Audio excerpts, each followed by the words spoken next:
Week 7 of the fantasy football season. His wide receivers start sit every matchup this week. Pittsburgh Steelers at the Cincinnati Bengals, Thursday Night Football. DK Metcalf, it's been a great first season for him with this Pittsburgh Steelers team. And I've said this all season long. Aaron Rodgers, it doesn't matter how old he is, he usually gets his number one wide receiver in his offense good fantasy numbers. And that's been the case for Metcalf 2 weeks in a row.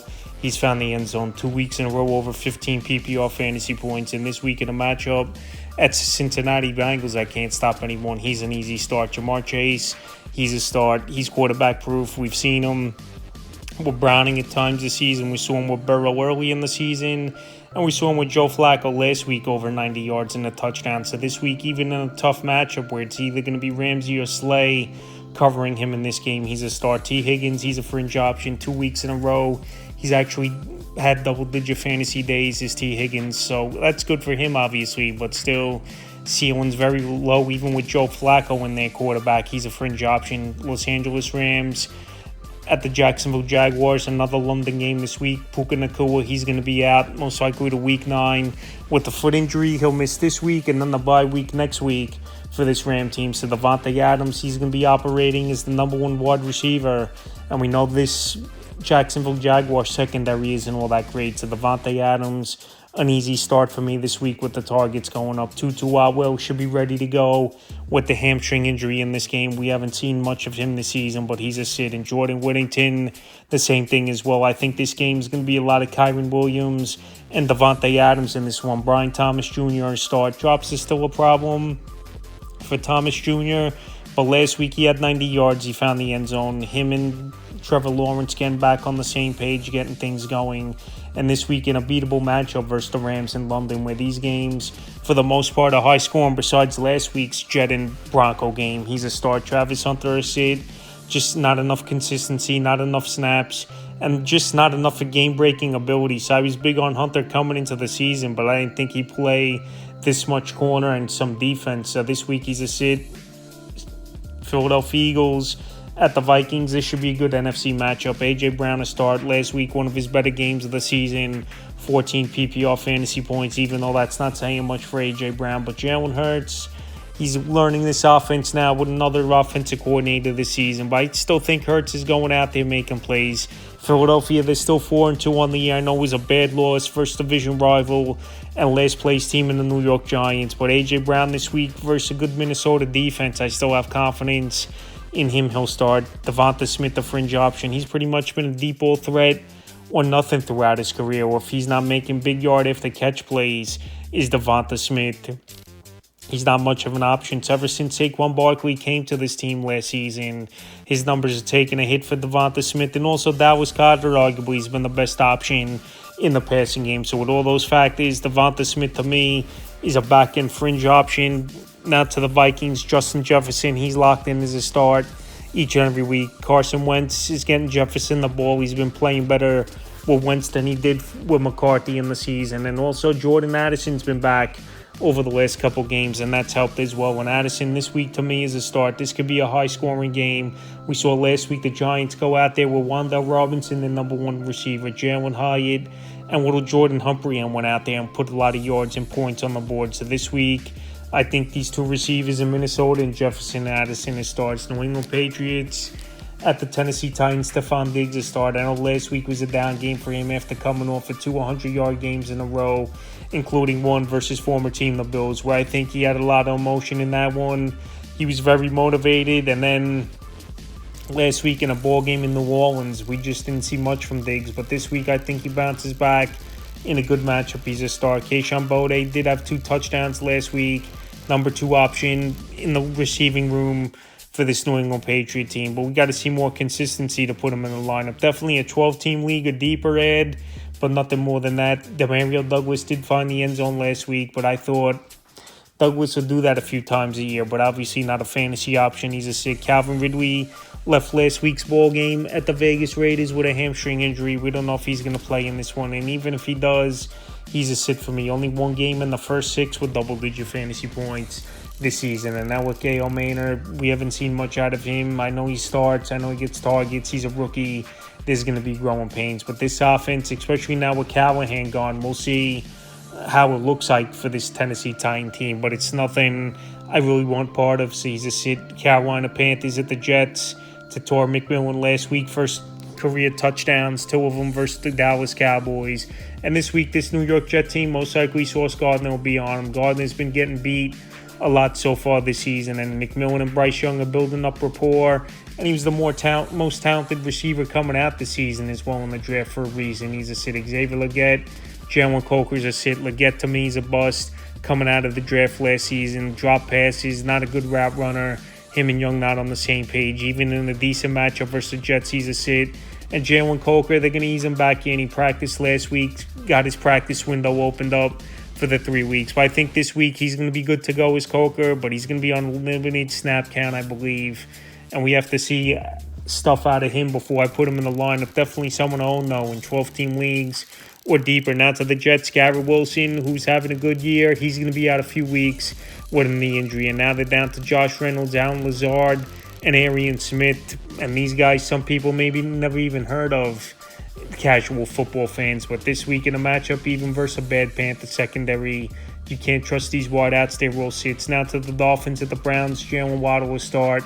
2 games stepping in is the number 1 wide receiver with Tyreek Hill out for the season. I thought Waddle's gone out there, and he's played some decent football. So last week, 90 yards once again. It was for Waddle. This week going to be a tougher matchup with Denzel Ward.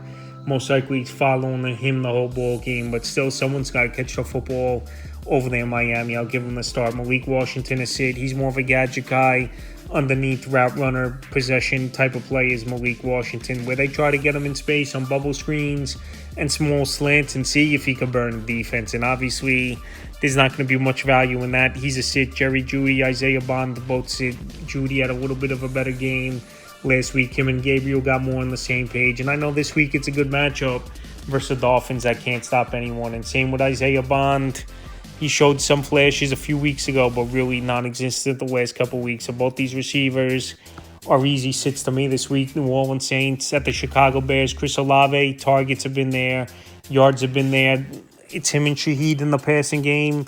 And obviously with Taysom Hill back in there, Juwan Johnson's losing his targets and some fantasy points. So Chris Olave this week in a beatable matchup at the Bears. He's a start. Rashid Shaheed is sit. We haven't seen enough consistency out of Shaheed. I know a few weeks ago he went over 100 yards versus the Giants and found the end zone. But besides that, 8-9 fantasy points at most you're getting out of him in PPR leagues. He's a sit. Rome Odunze a start. I know it was a down game for him on Monday night in Week 6 at the Commanders, but the Chicago Bears went out there and won the game, so that was a good thing for them. And Odunze and Caleb, they've been locked in since last season when they both came in to the league as rookies. So this week with a good matchup versus Saints, and they're back home in Soldier Field. He's a start. DJ Moore's a fringe option. Moore and Caleb, they really haven't been on the same page even going back to last season. I know Moore had 98 catches, but a lot of spammy routes and bubble screen type of small things. So DJ Moore did get off to a good start early in that one. 3 catches, 42 yards, and then he ended up with only 8.2 fantasy points. So this week, even in a plus matchup versus a bad Saints defense, he's a fringe option. Vegas Raiders at the Chiefs. Trey Tucker, a fringe option. To me, he's the more consistent option in the receiving room for this Vegas Raider team, where Jacoby Myers, 3 games in a row now, failed to reach double-digit fantasy points. And Trey Tucker, we know he can make men miss. He has these corners playing a little bit back where he could use those short routes to his advantage, and that's what he's done 2 weeks in a row now with double-digit fantasy points. And this week in a game where they're going to be chasing points at the Chiefs, he's a fringe option. And Jacoby Myers, like I said, even with Brock Bowers out over the last few weeks, and most likely out once again for this Raider team, he hasn't done anything. Is Jacoby Myers. So this week in a matchup where most likely McDuffie, one of the better corners in the league, is going to cover him. He's a sit. Now to the Chiefs. Rashee Rice, he's back. 6-game suspension. Rice, he's been a dynamic receiver from what we've seen from him. I know last season tore that knee up. He was out early in the year, but now this offense gets another dynamic to it. And this week in a great matchup, even if he's on a snap count, to get his legs under him is Rashee Rice. He's a start. Xavier Worthy a start. He's a big play type of wide receiver. Now with Rice back in the lineup, it's going to open things up, I believe, here for Xavier Worthy, where he's going to use his speed and be a nice deep ball threat for this Chief team to start. Hollywood Brown, a fringe option. I did say pick up Hollywood Brown off the waiver wire. He had 2 touchdowns last week. He's still going to be a part in this offense is an outside receiver. I think Worthy's going to line up everywhere and mostly in the slot. And this week in a good matchup versus the Raiders, I have him as a fringe option. Indianapolis Colts at the Los Angeles Chargers. Michael Pittman has started. I know last week only 4 fantasy points. Josh Downs had the better game for this Indianapolis Colts team. But this week it's a beatable matchup at the Los Angeles Chargers, where the last couple weeks their secondary has been giving up yards and points. So Pittman, after a down week last week, I have confidence in him. He's a start because, in my opinion, he's the number 2 option in this passing game behind Tyler Warren. And Daniel Jones is playing great football. Josh Downs, a fringe option, found the end zone last week. The first month of the season didn't do much, but now him and Daniel Jones are on the same page. But this week, in a ball game where I think they're going to try to solidify the run and get Michael Pittman the ball a little bit more, even though this could be another high-scoring game for this Colt team. Downs is a fringe option. I have to see it one more week before I have confidence put him in the lineup. Lab McConkey, Keenan Allen, Quentin Johnston all starts. Usually these guys are starts every week. Johnston, we know, missed last week's game, so we'll see if he plays in this one. McConkey finally had a big ball game, 100 yards and a touchdown, and a big clinching 42-yard catch where he got them in field goal range. And Cameron Dickey did the rest of Miami and won the game. And Keenan Allen, the last 2 weeks, he's had down ball games, but Keenan Allen's a pro. Him and Herbert are locked in. And this Charger offense is a better unit at home than they are on the road in terms of putting up fantasy points. So this week, in a high-scoring game, most likely, between these two teams, all these receivers in Los Angeles, the starts, New York Giants at the Denver Broncos. Darius Slayton missed last week's ball game with the hamstring. We'll see if he plays in this one, but he's a sit to me. Wan'Dale Robinson, he had a nice ball game, 84 yards and a touchdown. And little Jordan Humphrey got some action as well for this Giant team. But all 3 of these wide receivers in a very tough matchup versus arguably the best defense in the league. And also this team's looking to run the football a whole lot, with Jackson Dart getting 9-10 attempts per game and Cam Scatterbo having the monster game last week with 3 touchdowns. This Giant team versus a good defense, I don't see any of these receivers really doing much. Courtland Sutton a start in this one. Courtland Sutton last week, it was a down game, and it was just a weird ball game in London after coming off a big victory versus Philadelphia. I thought Denver thought they could just go out there versus the Jets and do anything and win the ball game, and it was a grinded out 13-11 ball game, and an ugly one it was. So Sutton didn't do much, like I said last week, but this week versus Giants secondary that isn't all that great, I think Sutton's a start. Troy Franklin, Marvin Mims, they've been inconsistent options in this offense for this Denver Bronco team. I know they've had some good games here and there this season, but this week, even in an okay matchup versus the Giants, they're not guys I could trust. This hits Green Bay Packers at the Cardinals. Romeo Doubs, Matthew Golden, it starts for me. Romeo Doubs, he's operating as the number 1 guy, and Matthew Golden as the number 2 guy. So Doubs last week, not a great game, 5 catches, 50 yards, but they just ran it down the throat of Cincinnati, and Matthew Golden showed some flash plays. So I like both of these receivers. It's going to be in the fast track indoors at Arizona, which is always a plus. So they're both starts for me. Marvin Harrison, he left last week's game with a concussion in that one at the Indianapolis Colts. So if he does play, he's a start as Marvin Harrison. I think this offense operates better with a quarterback like Jacoby Brissett, who stays in the pockets, makes his reads, and makes his throws. Obviously, we saw a big game from Trey McBride, and Marvin Harrison was starting to get things going before he hit his head hard on the turf. So if he plays, if he's a start. If not, Michael Wilson, Zay Jones, and Greg Dortching in opportunities in this ball game. And I know Zay Jones had a good game last week. I know Greg Dortch had a decent game as well.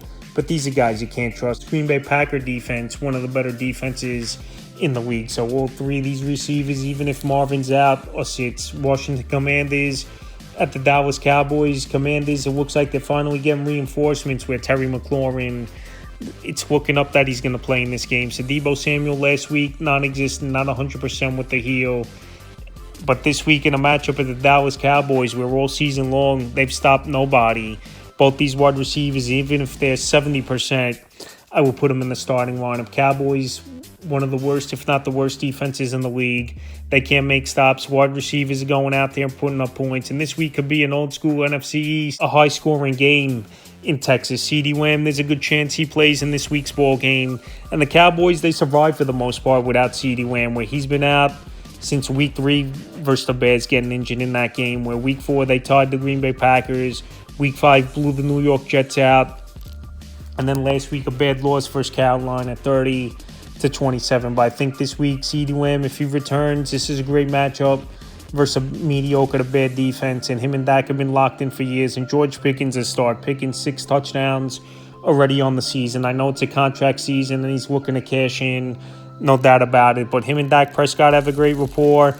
And now with Pickens going back to one-on-one coverage if Lamb's back in this game, he's going to have a field day either way, I think, is George Pickens. He's winning all of his matchups and over the last few weeks operating as the number one wide receiver for the Cowboys. He's been putting up monster numbers. Atlanta Falcons at the 49ers on Sunday night. Drake London coming off a monster game versus the Bills. 150 yards, found the end zone. And this week at San Francisco, a secondary that's had trouble. And now you lost Fred Warner for the season as well to go with Bosa.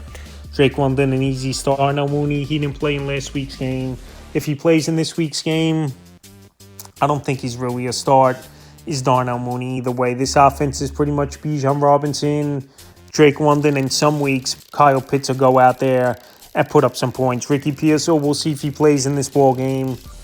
I'm not 100% sure he's going to play as Ricky Pearsall. He's missed the last couple weeks. This 49er team's obviously getting reinforcements. Kittle's practicing this week. Good chance he comes back. Brock Purdy, I think there's a decent chance he comes back as well to the starting lineup. So Ricky Pearsall, if he does return, he's a start for me in this ball game. And Kendrick Bourne 2 weeks in a row with 142 yards in both ball games. So Jawan Jennings, he's banged up. We don't know if he's going to play. He's got 5 fractured ribs. He's got a high ankle sprain, a shoulder injury. So I think it's better they sit Jennings. And if they get Kittle back and you still got Kendrick Bourne, and if Pearsall comes back, that should be enough for this 49er team. So Jennings, if he does play, is a sit. Now to Tampa Bay at the Lions, first of 2 Monday nights. Mike Evans, he's optimistic. Is Todd Bowles the head coach of the Bucs that Mike Evans is going to play? In Ibuka and Chris Godwin already, they're not going to play in this ball game. So if Evans comes back, the target's going to be there. And the big playability, even if he's 75-80%, is going to be there. So he would be a start. Sterling Shepard, either way to me, is a fringe option. I know Baker Mayfield might have Sterling Shepard as his number one option in the passing game if Mike Evans is out as well for this Tampa Bay Buck team. But he'll find other ways to move the football and get it down the field. And Cameron Johnson and Tez Johnson both found the end zone last week for this Tampa Bay Buck team. But with only a few teams on bye, these are 2 wide receivers. Unless you're in the deepest of leagues or playing a crazy flex league, you're not going to trust their sit options. But definitely adds in 12-team leagues or deeper with the injuries in the receiving room. Amon-Ra St. Brown, not much to say. He's a start each and every week. Him and Koff have been locked in for many seasons. He's a playmaker, great hands, even though last week uncharacteristic dropping one. But he'll bounce back, and Tampa Bay don't stop anyone. Jameson Williams, he's a fringe option for me in this game. Last week, finally a good game, 6 catches, 66 yards, found the end zone at the Chiefs. With J-Mo, he's pretty much been a deep ball threat or nothing for the most part, a one-trick pony. Last week, it was good to see him do a little bit of everything and actually run some real routes, but I have to see a little bit more out of Williams to put him back in 100% of the lineups. He's a fringe option. And final game of the week, Monday night, Houston Texans at the Seahawks. Nico Collins a start, easily the number one option in the passing game for this Houston Texan team. And he's a guy that could run out all the routes, could go out there and make the plays. And this week versus an okay secondary of Seattle, he's a start. Jaden Higgins, Christian Kirk, Xavier Hutchinson's all set. I know Higgins, he's come on over the last couple weeks, but I have to see more out of him as well. Christian Kirk, he's still getting his legs under him. He's had 2 decent ball games as a member of the Houston Texans. We'll see what he could do coming off the bye. And Xavier Hutchinson, he did nothing all season long before that Week 5 blowout victory at the Baltimore Ravens, where he did have 2 touchdowns in the game. So we'll see if one of these guys could step up as a number 2 option in the passing game. But this week, they were all sits. Jackson Smith-Njigba, one of the best wide receivers in all fantasy football. Him and Sam Darnold are locked in this week. A must start. And Cooper Kupp is sick. Cooper Kupp, a couple decent games here and there, but consistency's been a problem. And this Texan defense has been a solid unit for the most part this season. So that's wide receiver start sit every matchup for Week 7 of the fantasy football season.